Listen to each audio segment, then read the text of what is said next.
Yes, very good evening everyone. कैसे हैं आप सभी लोग। आज हम लोग बात करेंगे रिसेंट ट्रेंड्स इन एचआरएम। बहुत इंपॉर्टेंट टॉपिक है और इसमें बहुत सारे क्वेश्चंस है, बहुत सारे टॉपिक ऐसे होंगे जो आप लोगों ने कुछ लोगों ने नहीं सुने होंगे कुछ टॉपिक।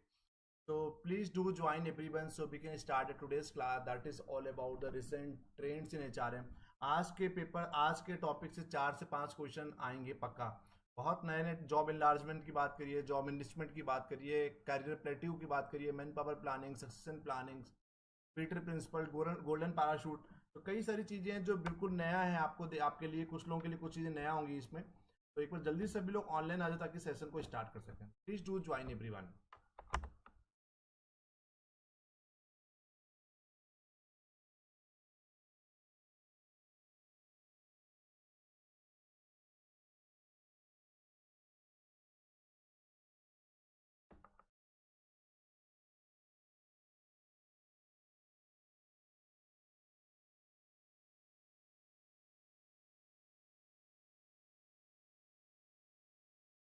जल्दी से सभी लोग ज्वाइन कर लीजिए, सेशन को स्टार्ट कर दें हम। Recent trends in HRM.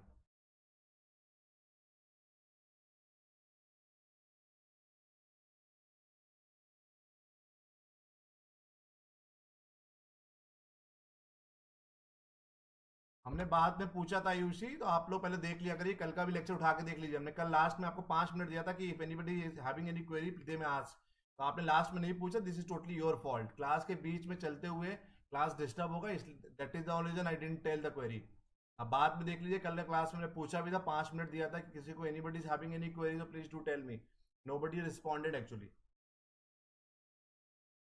ऐसा नहीं करता कि हम कभी क्वेरी नहीं लेते हैं, लेकिन आप लोग, हम आपसे पूछ रहे हैं कि 5 मिनट आपको दे रहे हैं, उसके बाद भी आप लोग रिप्लाई नहीं करेंगे तो that totally your call, not my call. Please make sure whenever I am just giving the time to ask any questions you can ask the questions. Otherwise, after that, it is totally your call, and I will not be responsible for same. Today's lecture is all about recent trends in HRM. Lecture number 7. Please do join everyone. All those candidates who are joining in the very first time, my name is Anubhav Singh. Since 11 years, I am taking the classes for UGC NET in Management, Commerce and Economics. I used to work with India's top teaching and research organizations, IIM Lucknow, Lucknow University, LPU, MIT University, SARDA, IPM Lucknow, IFM TRUP government. Mentored and guidance more than 1,000 plus candidates for UGC NET in Commerce, Management and Economics. Cracked the UGC NET JRF 4 times in a Commerce and Management. Published more than 20 research papers in top quality index journals like Scopus, TR, UGC Care, UGC Listed, MBA, International Business, MCOM, IP, MA Economics and PhD Applied Economics. Today's topic is all about recent trends in HRM. Firstly, we are starting with the importance of career planning and development. What is all about the career planning?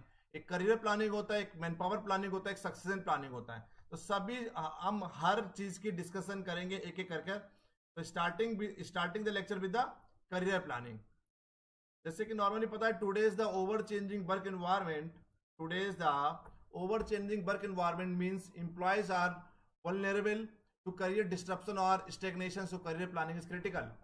Thus, employers must continue to develop their skills to ensure that they possess the competencies that the career planning का अगर हिंदी में समझने की कोशिश करिए, career planning का मतलब है कि how actually you are making the career, और आपको अगले 5 साल की 10 साल की क्या प्लानिंग कर रहे हैं, किस और कैसे जो भी एक समाज में या जो भी एवर चेंजिंग, जो भी इन्वायरमेंट लगातार आजकल चेंज हो रहा है, उस इन्वायरमेंट में एडजस्ट करने के लिए आपको किन किन करियर स्किल्स की जरूरत पड़ेगी, वही स्किल्स आपको सीखनी पड़ेंगी. तो career planning is all about how actually you are generating your skills, how actually you are creating your skill to adjust with the ever changing environment. Okay, clear?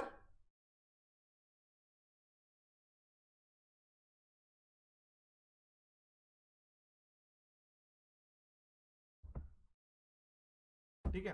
तो मतलब नॉर्मली करियर प्लानिंग की अगर हम लोग बात करें कि career planning आज अपने कोई और करियर प्लानिंग में हम लोग ये भी करते हैं, पाथ दिखाएंगे, एक रास्ता दिखाएंगे कि आपको अगले 3 साल में, 5 साल में, 10 साल में कहां पर आप पहुंचेंगे. क्योंकि दुनिया का हर आदमी अगर कोई ऑर्गेनाइजेशन ज्वाइन कर रहा है तो एक समय के बाद उसका प्रमोशन होता है.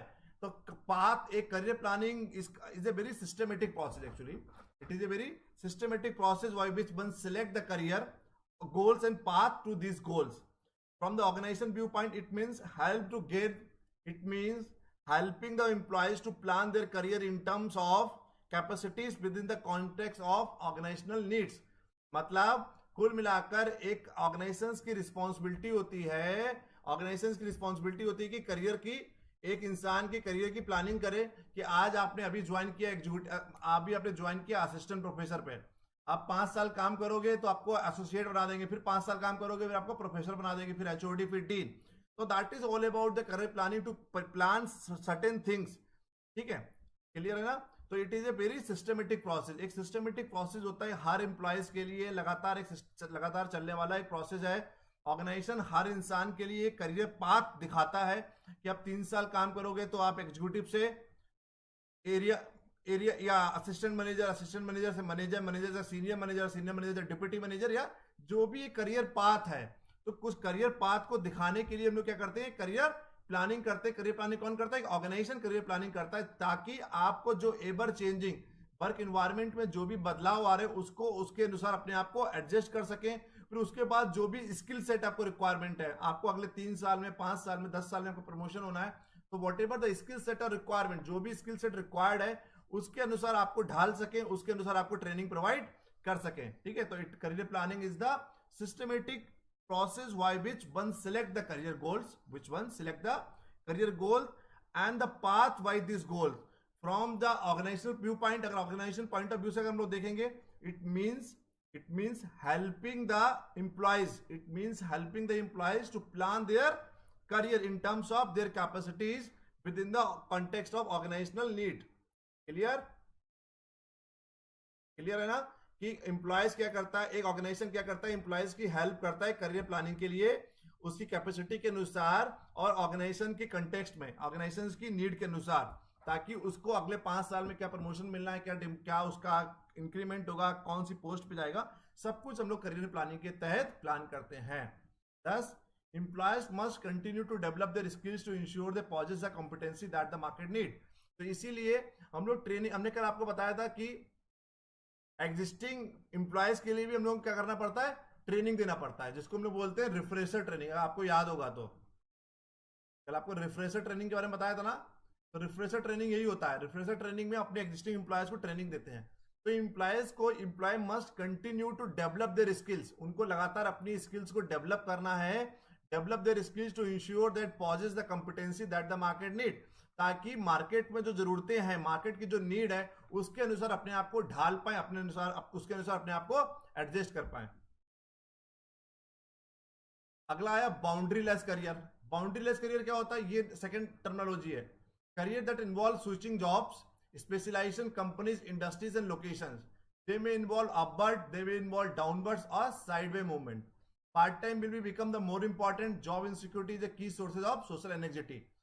तो क्या है? Career that involve the switching job, एक जॉब से दूसरे जॉब में आप स्विच कर रहे हो, स्पेशलाइजेशन आपका चेंज हो रहा है बार बार, कंपनीज चेंज हो रही है, इंडस्ट्री चेंज हो रही है और लोकेशन चेंज हो रही है. इसको हम लोग बोलते हैं बाउंड्री लेस करियर. ठीक है, एक बार आप मार्केटिंग में चले गए, उसके बाद ऑपरेशन में चले गए, एक बार पहले ऑटोमोबाइल इंडस्ट्री में थे, फिर टेक्सटाइल में चले गए, टेक्सटाइल से आप अपैरल्स में चले गए, अपैरल से फूड में चले गए. इसको बोलते हैं हम लोग बाउंड्री लेस करियर. ठीक है, क्लियर है ना? तो what actually we do in a boundary less career, हम लोग क्या करते हैं, क्लियर है ना?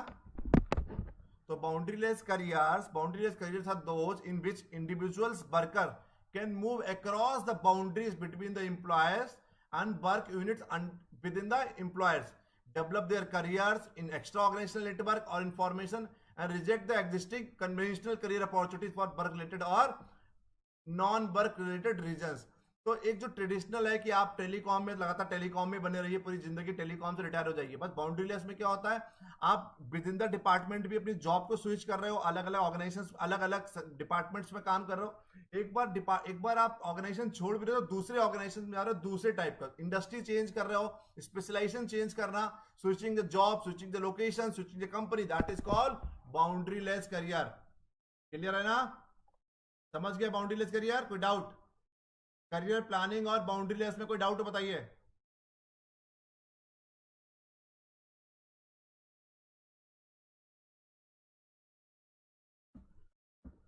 सीधी सी बात है, बाउंड्री लेस करियर में क्या, आपका कभी कभार अपवर्ड प्रमोशन भी हो सकता है, कभी कभार डाउनवर्ड भी हो सकता है, कभी कभार आपका और साइड वे मूवमेंट, आप सेम डेजिग्नेशन पे जाएं।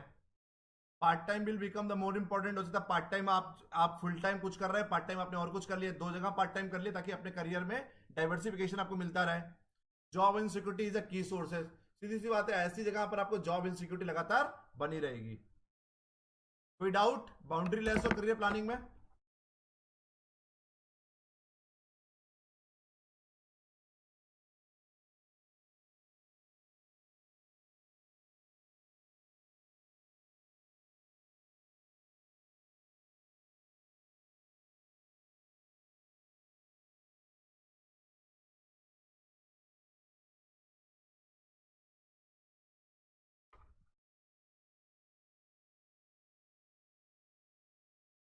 चलिए, nobody is having it out. Career planning and development, it involves the two process, career planning और career management. career planning होती है वो एम्प्लॉय सेंटर्ड होती है कि एम्प्लॉयज को अगले 3 साल बाद कहां पर पहुंचाना है, 5 साल बाद कहां पर पहुंचाना है, 10 साल बाद कहां होगा, 15 साल बाद कहां होगा, that is called employee centred होती है। इसमें एम्प्लॉयज की स्किल्स को भी हम लोग देखते हैं कि एम्प्लॉयज की अभी कौन सी स्किल्स है, ऑर्गेनाइजेशंस में कौन सी स्किल्स की नीड है, उसके अनुसार उसको ट्रेनिंग भी प्रोवाइड करते हैं, जिसको हम लोग बोलते हैं रिफ्रेशर कोर्सेज या रिफ्रेशर ट्रेनिंग, उसको लगा टाइम टू टाइम प्रोवाइड करते हैं। करियर जो मैनेजमेंट होता है वो कौन सा होता है, वो ऑर्गेनाइजेशनल सेंटर्ड होता है, ठीक है। Employee benefit include benefits better the self understanding, side में मतलब सेम सेम जगह पर जा रहे हैं। Lakshmi, what is your name?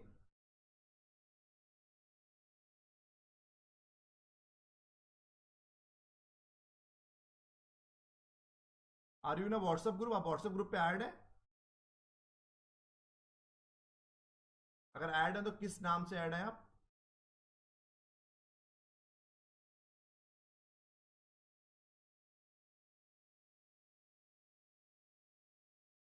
Sideways या पैरेलल?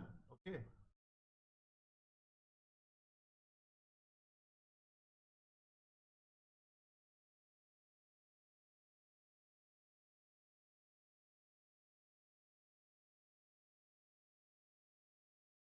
Please reply.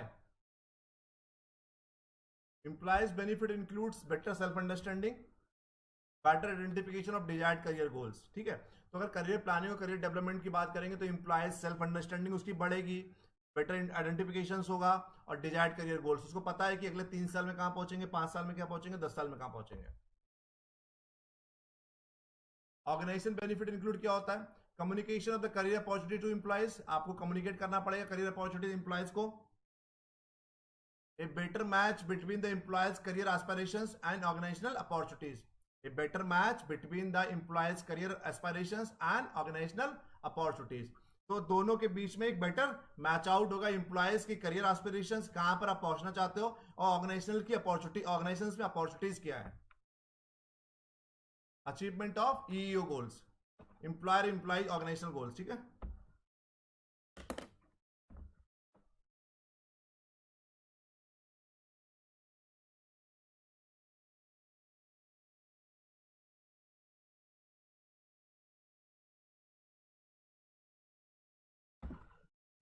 क्लियर है ना?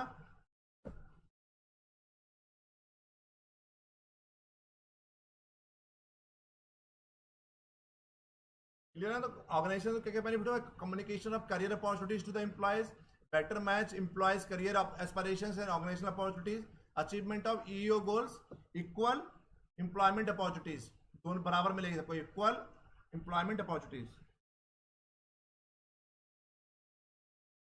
तो मेरा नंबर नोट कर लीजिए, व्हाट्सएप कर दीजिएगा आप, ठीक है।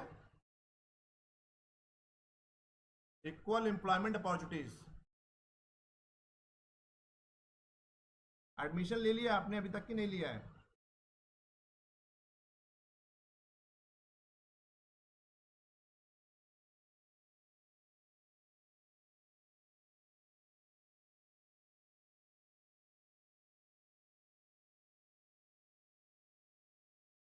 HR planning and career planning and development. Employees are increasingly concerned about their quality of life. Employees are increasingly concerned about their quality of life. There are EEO legislation process. EEO भाई हो गया employee equal employee opportunity programme, educational levels and employee aspirations are rising day by day. ये HR planning and career planning and development. Workers are making the transition from vertical careers to lateral careers and organisations have an increasing sense of obligation to employees. HR planning हम आपको बता चुके हैं, इसलिए इसको दोबारा नहीं पढ़ाएंगे. बहुत डिटेल में पहले लेक्चर में आपको HR प्लानिंग हमने अच्छे से पढ़ा दिया था. जिसने नहीं पढ़ा है तो कृपया करके फर्स्ट लेक्चर देख लीजिए, उसमें HR प्लानिंग बहुत डिटेल में बताया गया है. HR planning matching the candidate supply with the job opening. HR demand होगा, HR सप्लाई. डिमांड में HR requirement, numbers, skill, occupation, performance, experience. HR inventory, numbers, skills, occupation, performance, experience. Forecasting, career planning, career management. ये हम आपको पूरा एक, जब हमने first lecture में ये पूरा डिटेल में समझा चुके हैं. करियर प्लानिंग कौन सी होगी? वो इंडिविजुअल होगी. सेल्फ असेसमेंट होगा, career counselling, choice of job assignment, choice of organisation. भाई करियर मैनेजमेंट की अगर हम लोग बात करते हैं तो recruitment, selection, performance appraisal, training and development, assessment centre, skill inventory, career ladders, succession planning and outplacement. ये सब कुछ आपको हम बता चुके हैं. अब आए एम्प्लॉयज रिस्पॉन्सिबिलिटी. एम्प्लॉयज की क्या क्या जिम्मेदारी होती है? To analyse their situation, identify their career objective and develop the action step to achieve their objective. Employees की जिम्मेदारी क्या होती है कि वो परिस्थितियों को एनालाइज करे, आइडेंटिफाई देयर करियर ऑब्जेक्टिव. अच्छा ठीक है, समझ गया. Okay, got it. I'll add on your, हम आपको व्हाट्सएप ग्रुप में ऐड कर लेंगे आज. To analyse their situations. पहले एम्प्लॉयज रिस्पॉन्सिबिलिटी में क्या है? Analyse their situations. आप अपनी सिचुएशंस को एनालाइज करिए, आइडेंटिफाई देयर करियर ऑब्जेक्टिव, अपने करियर ऑब्जेक्टिव को आइडेंटिफाई करिए, develop the action step to achieve their objective. उसके बाद एक्शन लीजिए ताकि अपने ऑब्जेक्टिव को आप अचीव कर सकें. Yes, got it Lakshmi. Employees are responsible for keeping themselves marketable. Employees are responsible for keeping themselves. आपको कीपिंग देम मार्केटेबल का मतलब है अब मार्केट में खुद को सेल आउट कर सके, मार्केट में खुद को क्या कर सके, आप अपने आप को बेच सके. अपने आप को बेचने का मतलब यहां पर क्या कि आप नौकरी के योग्य हो, आप अपनी अब मार्केट की, क्योंकि आज के टाइम में सिनेरियो इतनी जल्दी जल्दी चेंज हो रहा है, इन्वायरमेंट इतनी जल्दी जल्दी चेंज हो रहा है. उस इन्वायरमेंट को अपने आप में एडजस्ट करने के लिए you have to be learn the skills, और आपको लगातार अपडेट करनी पड़ेगी स्किल्स को अपडेट करनी पड़ेंगी, तभी जाके कहीं करियर आपका एडवांसमेंट हो पाएगा. तो employees are responsible for keeping themself. आप अपने आप को अप टू डेट रखिए. Whatever the skills are running in the market, जो भी स्किल सेट चल रहे हैं उन स्किल सेट को लगातार सीखते रहिए और अपने आप को अप टू डेट करते रहिए. ताकि क्या होगा, उससे ये फायदा होने वाला है कि मार्केट में जब भी नौकरी आएगी, जब भी अपॉर्चुनिटीज आएगी, उन अपॉर्चुनिटीज को आप ग्रैब कर सकते हैं. अगर अप टू डेट नहीं होंगे स्किल्स आपके अंदर नहीं होंगी, तो आप इंटरव्यू देने जाओगे तो आपकी नौकरी नहीं लगेगी. That is the only reason employees are responsible for keeping themself marketable. If employees are passive then they may lose their employability. अगर आप एक्टिव नहीं हो, पैसिव हो, तो आप अपनी एम्प्लॉयबिलिटी खो सकते हो, आप रोजगार के योग्य नहीं हो पाएंगे. अब आया employees responsibility question to consider. कौन employ responsibility question to consider. What do I really want to do, हम एक्चुअली में क्या करना चाहते हैं. What do I know how to do, हम क्या कैसे करेंगे वो. What career opportunities can I expect to be available, कौन कौन सी करियर अपॉर्चुनिटीज हैं जो अवेलेबल हो सकती हैं. Where do I want to go, हम कहाँ पर जाना चाहते हैं. What do I need to get there, हमको क्या वो पाने के लिए वो क्या करना पड़ेगा. How can I tell how well I am doing, how can I tell how well I am doing, हम कैसे बताएं कि हम क्या कर रहे हैं, कितना अच्छा कर रहे हैं. How can I get out of the box, I mean अगर आउट ऑफ द बॉक्स करना होगा, आउट ऑफ द बॉक्स अगर सोचना है आपको, तो कहीं ना कहीं आपको आउट ऑफ द बॉक्स करने के लिए आउट ऑफ द बॉक्स आपको सोचना भी पड़ेगा. What can I do now, अब मैं क्या कर सकता हूँ. तो एक एम्प्लॉय रिस्पॉन्सिबिलिटी है, एक क्वेश्चन टू बी कंसीडर. ये क्वेश्चन आपके दिमाग में उठने चाहिए लगातार, तभी कहीं ना कहीं आप स्किल सेट जनरेट कर पाओगे. और एक बार स्किल सेट जनरेट कर लिया तो आप मार्केटेबल हो जाओगे. मार्केटेबल मतलब कि कोई भी जब भी अपॉर्चुनिटीज मार्केट में निकलेगी, उन अपॉर्चुनिटीज को आप इजीली ग्रैब कर लोगे. ठीक है. अब आया HR डिपार्टमेंट की रिस्पॉन्सिबिलिटीज क्या है. पहला है career counselling. It involve the giving of information advice to employees to facilitate their career planning and development. HR department की ये जिम्मेदारी होती है कि वो लगातार अपने एम्प्लॉयज की करियर काउंसलिंग करते रहे, ताकि उनको पता रहे कि उनका उनका करियर ग्रोथ कितना होने वाला है, करियर पाथ क्या है, या whatever the information are required to give the employees. जो भी आपको लगता है कि ऐसी सभी इंफॉर्मेशन जो एम्प्लॉयज को देना चाहिए, वो सभी इंफॉर्मेशन लगातार एम्प्लॉयज को देता रहिए, ताकि उनका करियर प्लानिंग और डेवलपमेंट होता रहे। तो करियर काउंसलिंग का मतलब है it involve giving of information and advice, सलाह देते रहिए to employees to facilitate their career planning and development. That is all about the career planning. अब एचआर डिपार्टमेंट की रिस्पॉन्सिबिलिटी क्या है? वो आपकी रिस्पॉन्सिबिलिटी थी, एचआर डिपार्टमेंट की रिस्पॉन्सिबिलिटी है। करियर एजुकेशन इंफॉर्मेशन बताते रहिए एम्प्लॉयज को। वोकेशनल गाइडेंस, अगर लगता है आप वोकेशनल गाइडेंस दीजिए। Vocational is all about training. Career counselling information, on the job opportunities बताइए, करियर ऑप्शंस क्या क्या हो सकते हैं। Publicising the training and development programme, लगातार ट्रेनिंग एंड डेवलपमेंट प्रोग्राम उनके लिए ऑर्गेनाइज करिए। करियर ऑप्शन बताइए उनको, ऑन द जॉब अपॉर्चुनिटीज क्या हो सकती हैं आपकी, और करियर काउंसलिंग इंफॉर्मेशन उनको दीजिए, वोकेशनल गाइडेंस दीजिए, करियर एजुकेशन इंफॉर्मेशन उनको लगातार देते रहिए।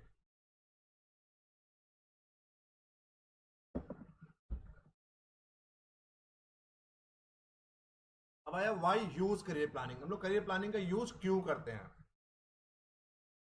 It aligns the strategy and internal staffing requirement. आप अपनी इट अलाइंस द स्ट्रेटजी, मतलब स्ट्रेटजी के साथ मैच कर सकते हो और इंटरनल स्टाफिंग रिक्वायरमेंट को आप फुलफिल कर सकते हो। जैसे कि आपको पता है कि आपको 4 मैनेजर चाहिए, आपके यहाँ 10 लोग काम कर रहे हैं अभी। 10 लोगों में से आपको पता है कि अगले महीने 10 में से 2 लोग, आपके 2 मैनेजर पहले से ही, तो आपको 2 मैनेजर और चाहिए। आपको पता है कि इन 10 में से 2 लोगों को क्या होने वाला है, प्रमोशन होने वाला है। तो कहीं ना कहीं अगर आप उनका करियर प्लानिंग लगातार करते रहेंगे, उनको करियर पाथ बताते रहेंगे, तो उनके लिए भी बेनिफिट होगा, वो लोग भी मोटिवेट रहेंगे, वो लोग भी अच्छी तरीके से काम करेंगे इफेक्टिव मैनर में। और आपको भी पता होगा कि इंटरनल स्टाफिंग रिक्वायरमेंट को आप आराम से फुलफिल कर सकते हैं। अगर आपके 10 में से 2 एम्प्लॉयज जो प्रमोट होने वाले हैं, तो rather than recruiting from out external environment, आप एक्सटर्नल इन्वायरमेंट से रिक्रूट मत करिए उनको, इंटरनली उनको क्या करिए, प्रमोट कर दीजिए। ठीक है, तो why use career planning, career planning का यूज क्यों होता है? Align the strategy and internal staffing requirement, developing the promotable employees, employees को प्रमोट करिए लगातार, facilitate the international placement, yes, assist with the workforce diversities, अलग अलग जगह के लोग काम कर रहे हैं, that is called assist with the workforce diversities. Lower the turnover, turnover का मतलब है कि कम, that is called high retention rate. अब रिटेंशन रेट तो पता ही होगा, कई बार बता चुके हैं रिटेंशन रेट और attention rate. Tap the employee potential, employee की पोटेंशियल को पता करिए, एम्प्लॉय की पोटेंशियल के अनुसार उसको जिम्मेदारी दीजिए, ताकि आप मैक्सिमम ग्रैब कर सकें एम्प्लॉय की पोटेंशियल से। Further personal growth of employees, satisfy the employee needs and assist the affirmative action plan, उसके अनुसार उसको अपना डिसीजन लीजिए, अफर्मेटिव एक्शन प्लान उसके अनुसार उसको कार्य करिए।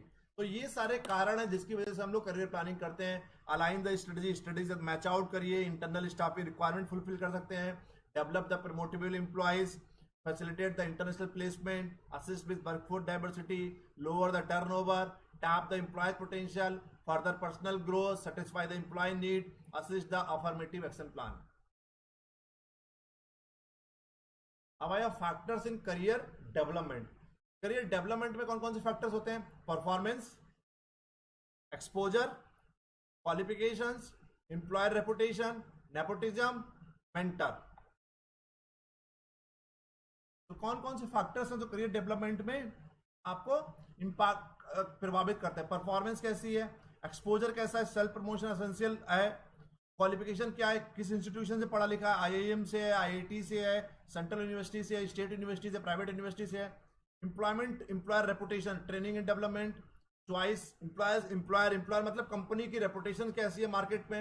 नेपोटिज्म, पता ही है आपको, भाई भतीजावाद, नेपोटिज्म चल रहा है। या तो आप हमेशा जब भी आपको एक हायर लेवल पे लोगों की जरूरत पड़ती है तो आप बाहर से लोगों को हायर करते हो, या आप क्या करते हो, या तो आप वही नेपोटिज्म के तहत आप कंपनी के मालिक को, कंपनी के सन को, कंपनी के सन इन लॉ को, कंपनी के ब्रदर को, कंपनी की डॉटर को आपने रिक्रूट कर लिया।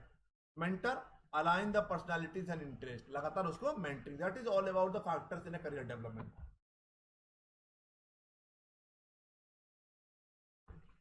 अब आया बेनिफिट ऑफ मेंटरिंग। लगातार अगर किसी को मेंटर करेंगे, मेंटरिंग करेंगे तो क्या बेनिफिट होता है?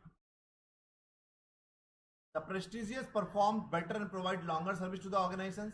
ऐसे लोग लगातार लंबे समय तक की protest the perform better and provide, लोग ऐसे लोग लंबे समय तक की आपके साथ काम करते हैं। Mentoring the help companies encourage and capitalise on diversities. Companies को हेल्प करती है कि कैपिटलाइज द डाइवर्सिटी, जो भी डाइवर्सिटीज है उसको कैपिटलाइज करिए, उसको यूज करिए।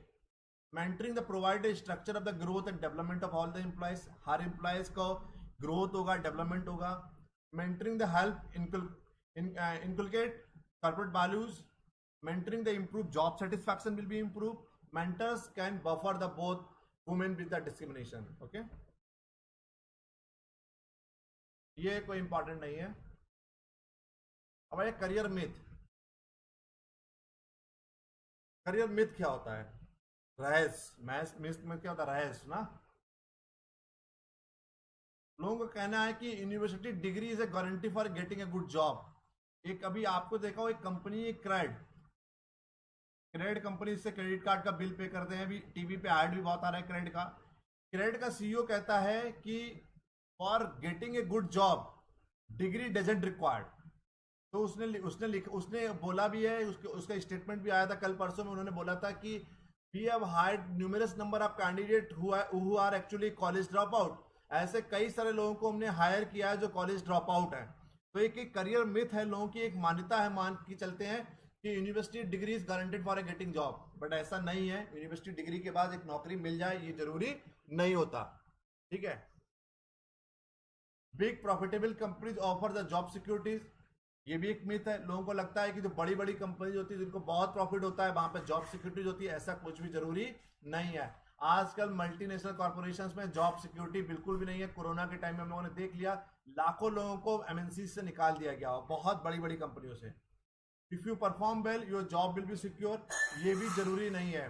बहुत सारी जगह नेपोटिज्म चलता है, बहुत सारी जगह पर्सनल बायसनेस चलता है। ऐसा कुछ जरूरी नहीं है कि आप अच्छा काम करोगे तो आपकी नौकरी सिक्योर रहेगी। That is all about the myth. Ability and hard work will let you go to the top. जरूरी नहीं है कि आपको बहुत मेहनत से काम करोगे, आपकी योग्यता है तो आप टॉप पे चले जाओगे। If you are good at your job you don't have to promote yourself. कहने का मतलब अगर आप अपनी जॉब में अगर आप काम अच्छे से कर रहे हो तो आपको खुद को प्रमोट करने की जरूरत नहीं है। Top performance get the promotion and the big पे इंक्रीज। जो अच्छा परफॉर्मेंस होता है, ये तो समाओ ठीक भी है और समाओ ये मिथ भी है। Top performers get the promotion and the big पे इंक्रीज। जरूरी नहीं है कि टॉप प्रमोशन परफॉर्मर्स आए उनको प्रमोशंस मिले या उनको बिग पे इंक्रीजेस मिले। You can have a balance work family life and get to the top, नहीं जरूरी है। If your performance is outstanding you will be rewarded. अगर आउटस्टैंडिंग परफॉर्मेंस होगी आपको रिवॉर्ड मिलेगा, जरूरी नहीं है। Networking and mentoring are not necessary for success if you are a top performer. अगर आप टॉप परफॉर्मर हैं तो आपको नेटवर्किंग और मेंटरिंग की जरूरत नहीं है। मेंटरिंग की जरूरत आपको लगातार पड़ेगी, नेटवर्किंग की जरूरत भी आपको लगातार पड़ेगी। If you keep yourself up to date you will always be guaranteed a good job.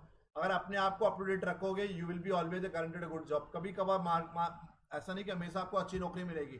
कभी कभार मार्केट में रिसेशन चल रहा है, मंदी के दौर से गुजर रहा है, आपके पास कितना भी स्किल्स हो, कितने भी अप टू डेट होंगे, उसके बाद भी आपको नौकरी नहीं मिलती। That is all about the career myth. Career plating, ये करियर प्लेटिंग बहुत नया कॉन्सेप्ट है। यहां तक कोई डाउट हो बताइए।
यस, करियर प्लॉटिंग का मतलब है the point in an individual career where the probability of further advancement is negligible.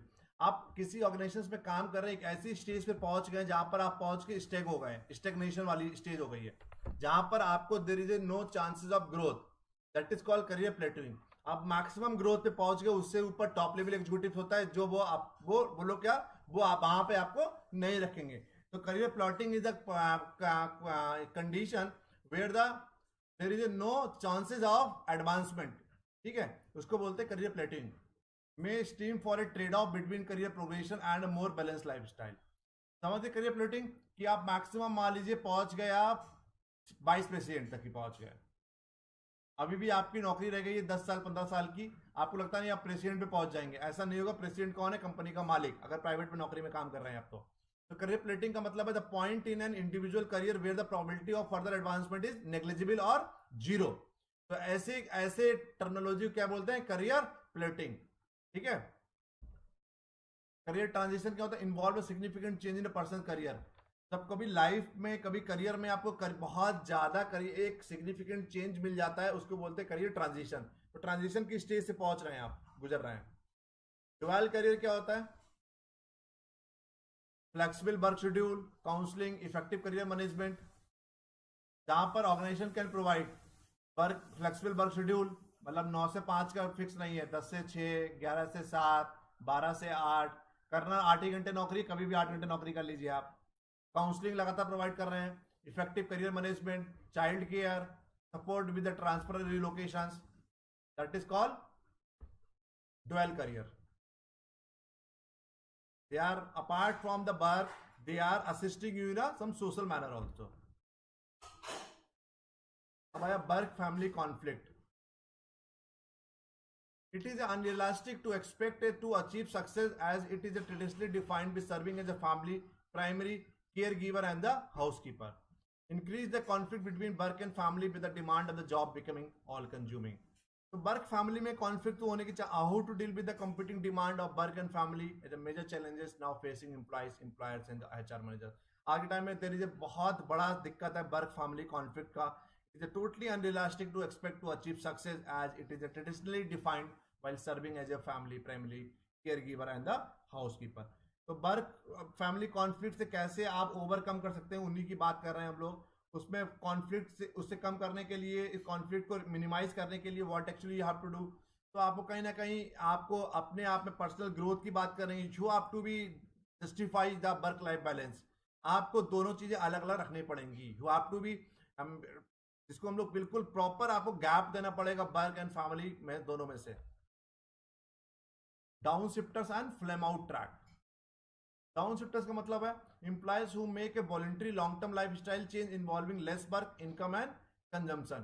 सीधी सी बात है, डाउन शिफ्टर्स का मतलब है कि उन्हें लगता है कि नहीं, they will give the more preference to the family rather than the work.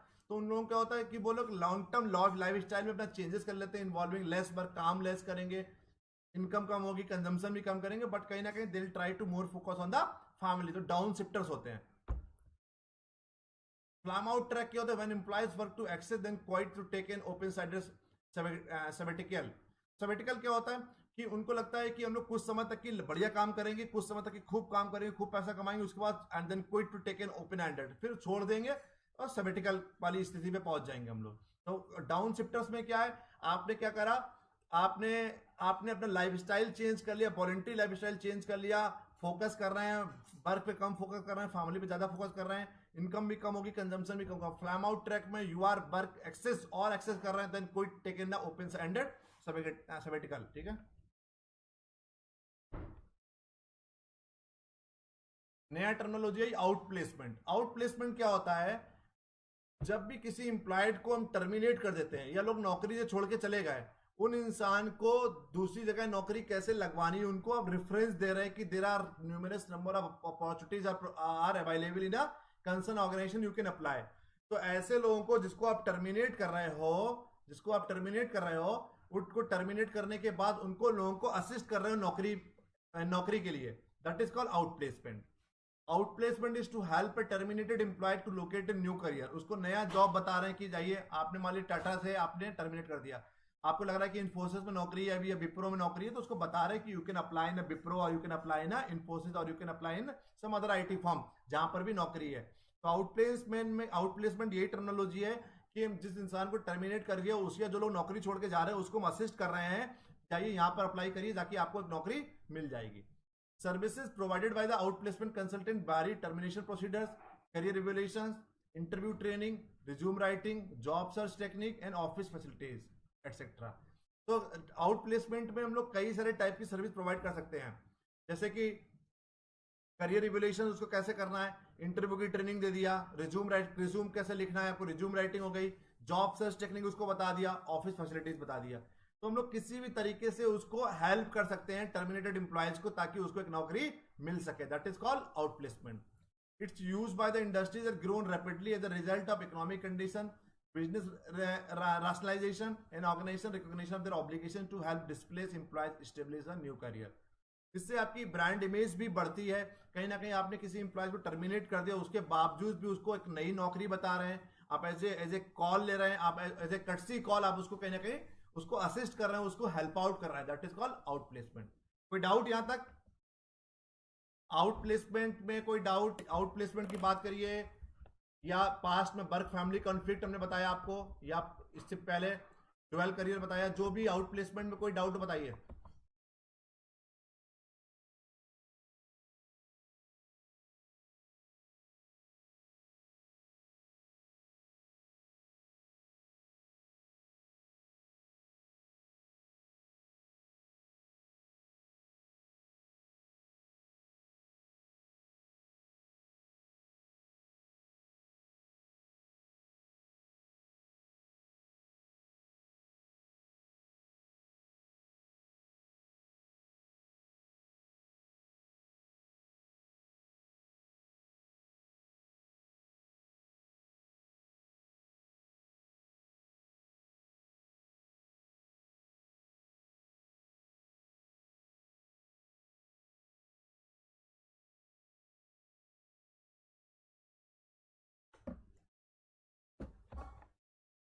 Job enlargement, job enrichment, ये क्या होता है? Job enlargement, job enrichment, it is a process by increasing the scope of a job by adding more tasks to it.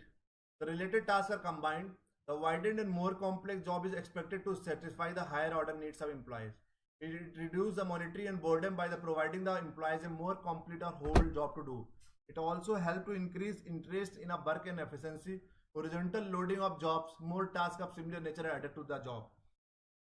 Job enlargement क्या होता है? आप एक level पे नौकरी कर रहे हैं, मान लीजिए सेल्स मैनेजर की नौकरी कर रहे हैं, ठीक है, तो जॉब इनलार्जमेंट जॉब को इनलार्ज कर रहे हैं, जॉब को बढ़ा रहे हैं। आपको हॉरिजॉन्टल होता है ये, जैसे ठीक है, ये जैसे वर्टिकल होता है, ये हॉरिजॉन्टल होता है।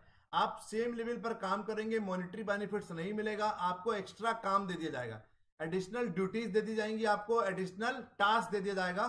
That is called job enlargement.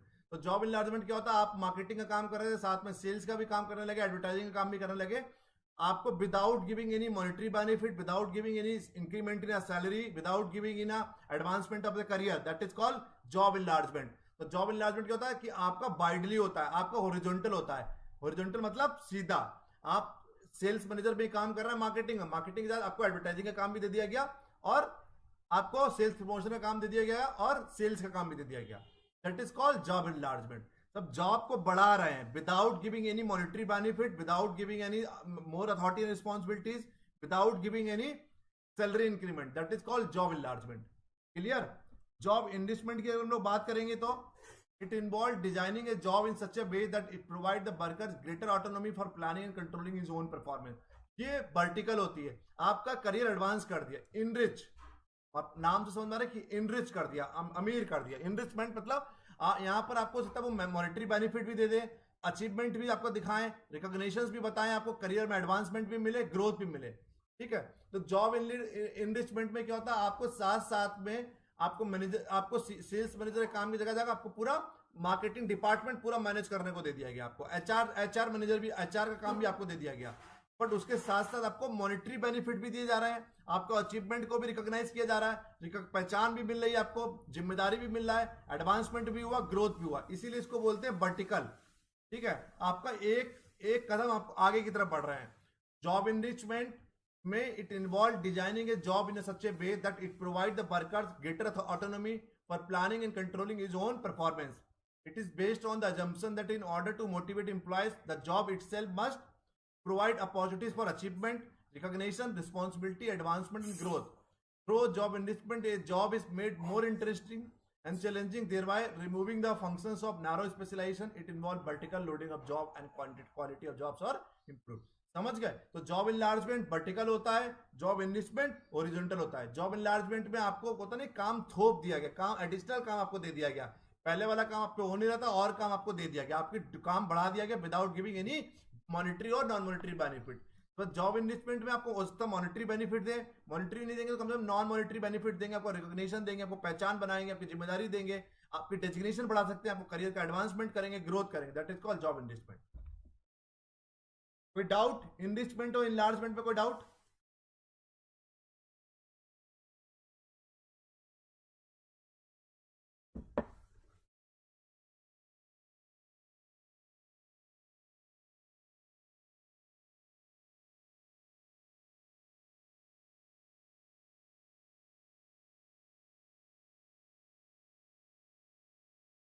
Enrichment और इनलार्जमेंट पे कोई डाउट?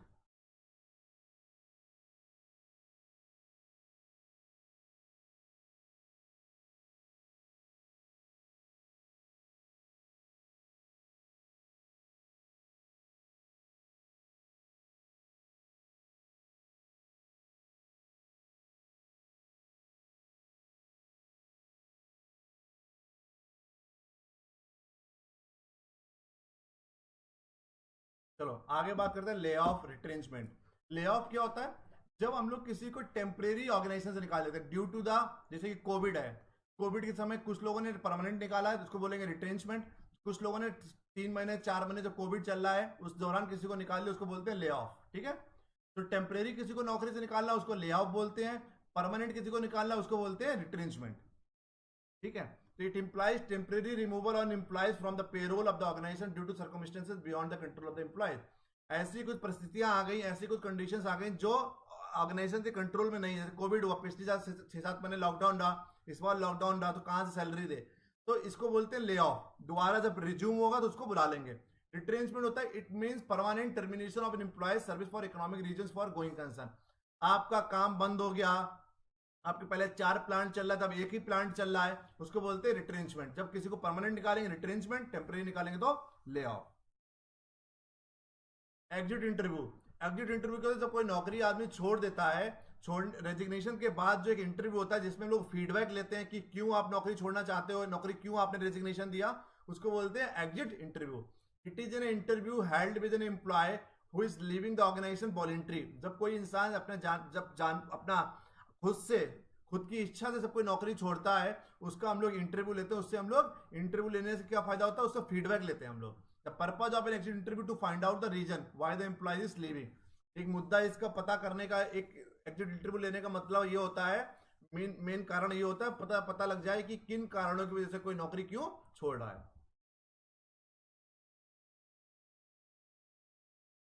ये बाद में बताएंगे मोरल, इसका टॉपिक नहीं है.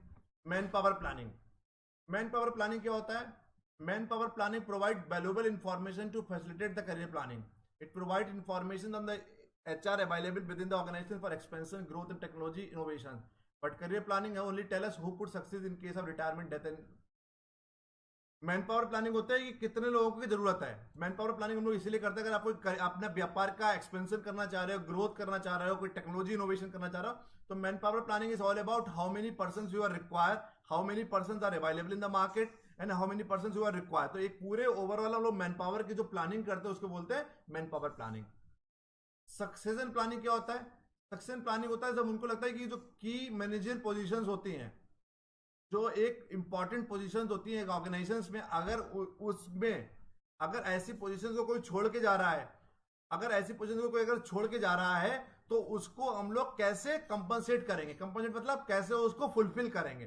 तो we should have always some certain backup. So succession planning is all about is the process of ensuring that qualified persons are available.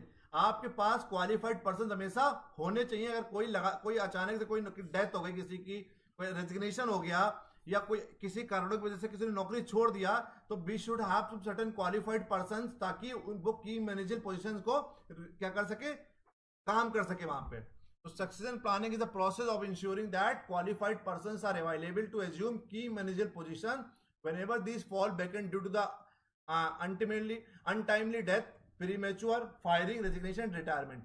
अगर कोई अनटाइमली डेथ हो गई किसी की, प्रीमेच्योर रिटायरमेंट ले लिया, किसी को टर्मिनेट कर दिया गया, रेजिग्नेशन हो गई, किसी का रिटायरमेंट हो गया, तो किसी कारणों की वजह से कोई अगर नौकरी छोड़ता है, जो जो की मैनेजरियल पोजीशंस हैं, तो वहां पर आपके पास ऐसे इंसान होने चाहिए, आपको ऐसी प्लानिंग करके रखना है ताकि ऐसे लोगों को आप क्या कर सके, वहां पे फिट बैठा सके। ये सब कुछ बता ही चुके हैं हम आप पहले ही। फिर हुआ क्वालिटी सर्कल्स।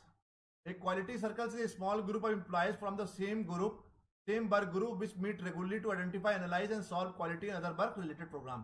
क्वालिटी सर्कल्स क्या होता है, जब जहां पे दो या दो से ज्यादा लोग आपस में ग्रुप फॉर्म कर लेते हैं और रेगुलर बेसिस पे मिलते हैं, ताकि वो अपने काम की प्रॉब्लम को पहचान सकें, एनालाइज कर सके और उनको सॉल्व कर सकें, तो उसको बोलते हैं हम लोग क्वालिटी सर्कल। जब दो या दो से ज्यादा लोग मिलकर आपस में ग्रुप फॉर्म करके वो लगातार मिलते हैं, आइडेंटिफाई कर सकें इन प्रॉब्लम्स को, एनालाइज कर सकें, सॉल्व कर सकें। अब आया गोल्डन पैराशूट और पीटर प्रिंसिपल।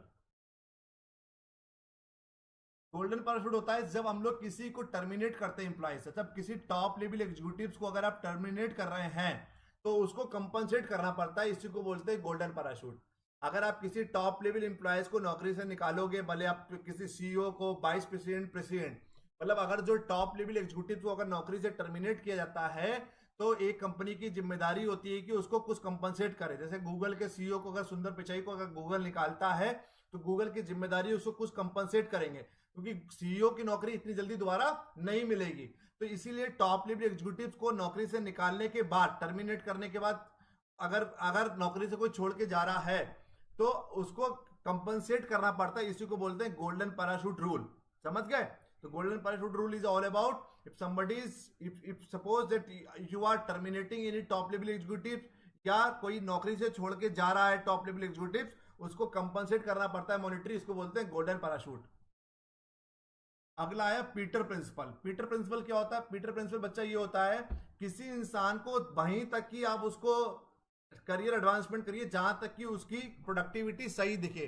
अगर किसी इंसान की कैपेसिटी है, मान लीजिए किसी ने ज्वाइन किया एग्जीक्यूटिव में, फिर आपने उसको असिस्टेंट मैनेजर बना दिया, फिर मैनेजर बना दिया, फिर सीनियर मैनेजर, फिर डिप्टी मैनेजर, फिर आपने उसको जीएम, जीएम के बाद वाइस प्रेसिडेंट, वाइस प्रेसिडेंट के बाद प्रेसिडेंट। सपोज दैट अगर आपको पीटर प्रिंसिपल का मतलब है एक इंसान को जब तक कि केवल उसको प्रमोट करिए जहां तक कि उसकी प्रोडक्टिविटी सही आ रही है, क्योंकि अगर प्रोडक्टिविटी, अगर आपको लगातार उसको अगर प्रमोट करते रहे, प्रोडक्टिविटी उसकी नेगेटिव हो गई तो बेकार हो जाएगा। तो Peter principle is all about, दुनिया के हर इंसान की कैपेसिटी नहीं है कि प्रधानमंत्री बन जाए। सांसद, पार्लियामेंट, एमपी कितने बनते हैं? 545। प्रधानमंत्री एक ही बनता है ना। हर इंसान को प्रधानमंत्री नहीं बना सकते, हर इंसान को प्रेसिडेंट नहीं बना सकते। बहुत लोगों के अंदर team team management, leadership quality नहीं होती। तो पीटर प्रिंसिपल का मतलब ये है कि अगर आपको लगातार प्रमोशन किसी को देना, प्रमोशन तभी तक की दीजिए जहां तक कि काम उसकी प्रोडक्टिविटी दिख रही है, उसके आगे नहीं देना है, उसको बोलते हैं Peter principle. Clear? This is all about today's lecture. Anyone is having any doubt, do tell me, बताइए।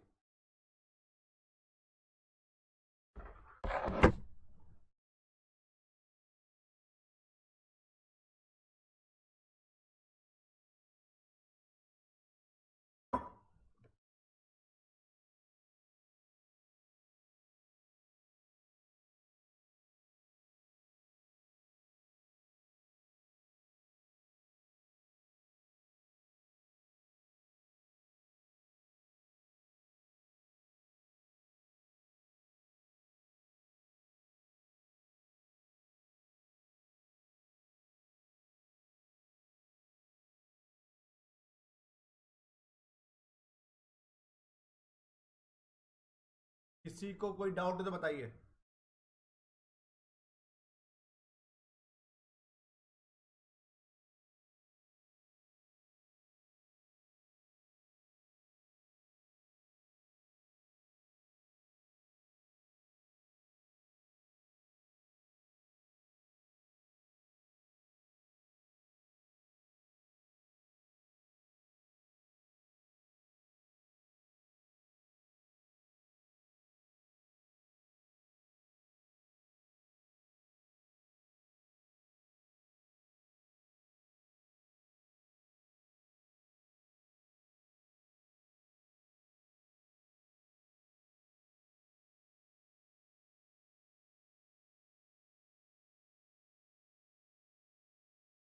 किसी को कोई डाउट है तो बताइए जल्दी से. Anyone is having any doubt?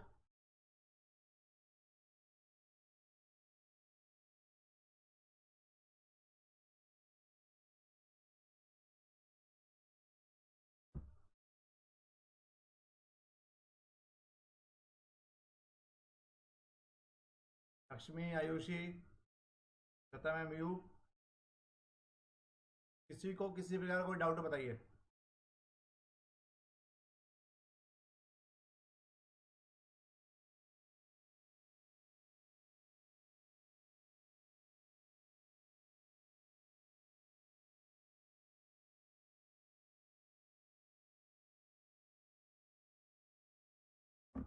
किसी को किसी प्रकार का कोई भी डाउट हो तो बताइए.